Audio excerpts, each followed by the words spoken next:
এই পর্যায়ে আমরা জানার চেষ্টা করব বহুপদী আসলে কি। দেখো, বহুপদী দুটি শর্ত আছে। নাম্বার 1, বীজগাণিতিক রাশির প্রতিটা পদে চলকের ঘাত অঋণাত্মক পূর্ণ সংখ্যা হতে হবে। এই যে অঋণাত্মক পূর্ণ সংখ্যা, এই জিনিস কথাটা হচ্ছে মেইন। এবং পদের সংখ্যা কি হতে হবে? সসীম, মানে ইনফিনিটি হওয়া যাবে না।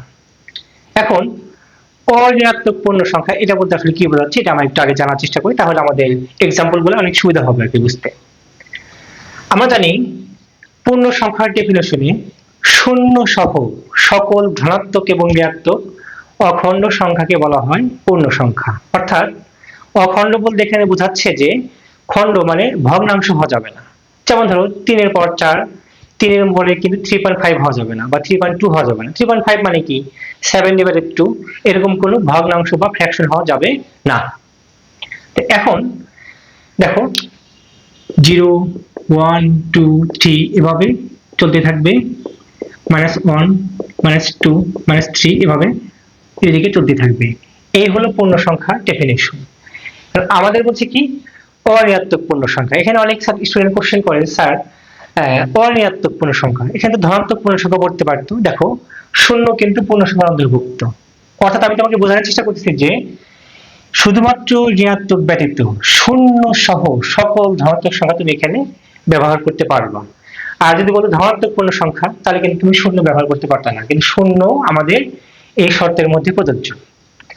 তো আমরা কিছু উদাহরণের মাধ্যমে এর ফিজিক্যাল মিনিংটা বোঝার চেষ্টা করব।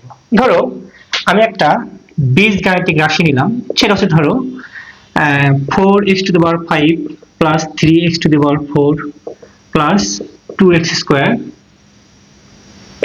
Plus 5x plus 6। ধরো কথার কথা এটা একটা বীজগাণিতিক রাশি। এখন এটা কিন্তু এক চলক বিশিষ্ট একটা বীজগাণিতিক রাশি এবং সেই চলকটা হচ্ছে x। আমরা আপাতত এই মানে বহুপদী বোঝার জন্য এক চলকের উদাহরণই দেব, আর আমরা ধীরে ধীরে ধাপে ধাপে আমাদের 2 চলক 3 চলক সবকিছু নিয়ে আমরা আলোচনা করবো আর কি। এখন এখানে যে বীজগাণিতিক রাশি ব্যবহার হয়েছে, সেই রাশির প্রতিটা পদে চলকের ঘাত কিন্তু সব জায়গায় দেখো অঋণাত্মক পূর্ণ সংখ্যা। যেমন এখানে 5, এখানে 4, এখানে 2, এখানে কিছু না মানে কিন্তু 1, এখানে 6। আমরা কিন্তু চিন্তা করতে পারি এখানে x⁴ আছে, কারণ কোনো কিছুর উপর পাওয়ার 0 মানে কিন্তু 1। এই x এর উপর 0 মানে কিন্তু এর মান 1। অনেক সময় 6 গুণ করলে 6 থাকে। এখানে x এর প্রতিটা পদে x এর যে ঘাত, সেই ঘাতে কিন্তু অঋণাত্মক পূর্ণ সংখ্যা বিদ্যমান এবং এখানে কোনো ভগ্নাংশ নেই। তার মানে এর একটা বহুপদী। আমরা যদি একটা উদাহরণ দিই, ধরো যে f of x equal 4x⁵ plus 3x⁴ plus 2/x² plus 5x plus 6। এখন এটা বহুপদী হবে কি না? তো এই বীজগাণিতিক রাশিটাকে আমাদের একটু রিঅ্যারেঞ্জ করে লিখি, তাহলে কি লেখা যায় দেখো, 4x⁵ plus 3x⁴ plus এই 2 কে আমরা আগে লিখতে পারবো ইনটু 1/x² কে কি লিখতে পারবো, x inverse 2 plus 5x plus 6। তুমি দেখো এখানে কিন্তু এই বীজগাণিতিক রাশির এই পদে x চলকের ঘাত কিন্তু ঋণাত্মক পূর্ণ সংখ্যা। তার মানে কি এটা বহুপদী হতে পারবে না। আমরা আরেকটা উদাহরণ দিই, ধরো f of x equal, ধরো যে 2x² plus 2√x plus 5। এখন তুমি খেয়াল করে দেখো, এইটাকে তুমি যদি রিঅ্যারেঞ্জ করে লেখো 2x² plus 2 into √x মানে কিন্তু x⁴, কারণ রুটের মান হাফ, প্লাস 5। দেখো এখানে কিন্তু x এর যে x চলকের যে ঘাত, সেই ঘাত কিন্তু ভগ্নাংশ। তো ভগ্নাংশ হলেও সে কি হতে পারবে না, বহুপদী হতে পারবে না। তাহলে এটা কিন্তু একটা বহুপদীর উদাহরণ হবে না।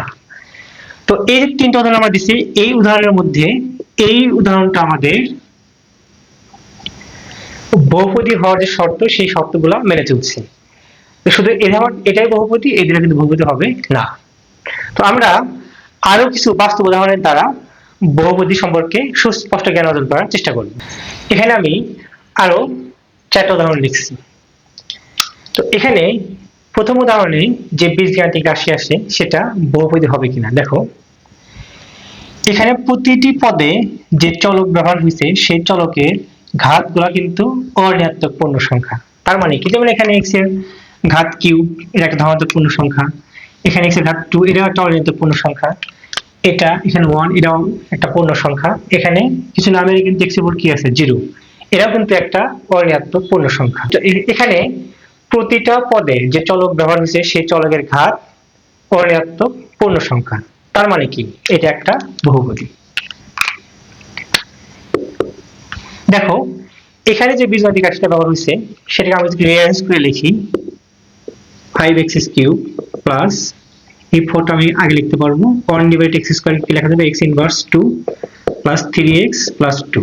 দেখো এখানে কিন্তু দ্বিতীয় পদে x চলকের ঘাত কিন্তু ঋণাত্মক পূর্ণ সংখ্যা, তার মানে এটা বহুপদী হতে পারবে না।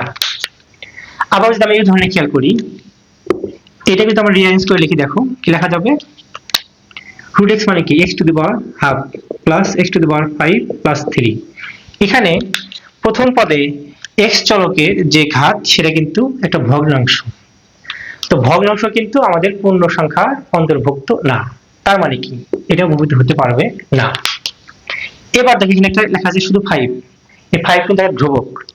এখন 5 এর সাথে আমি কি চিন্তা করতে পারি, যদি আমি এখানে লিখি x টু দি পাওয়ার 0, কোনো কিছুর উপর পাওয়ার 0 মানে কিন্তু 1, তাহলে 1 এর সাথে 5 গুণ করলে কিন্তু পাশে থাকবে। এই যে x চলক এর উপর পাওয়ার 0, 0 কিন্তু একটা অঋণাত্মক পূর্ণ সংখ্যা, তার মানে কি এটা বহুপদী হতে পারবে, অর্থাৎ সকল প্রকার ধ্রুবকই কিন্তু বহুপদী।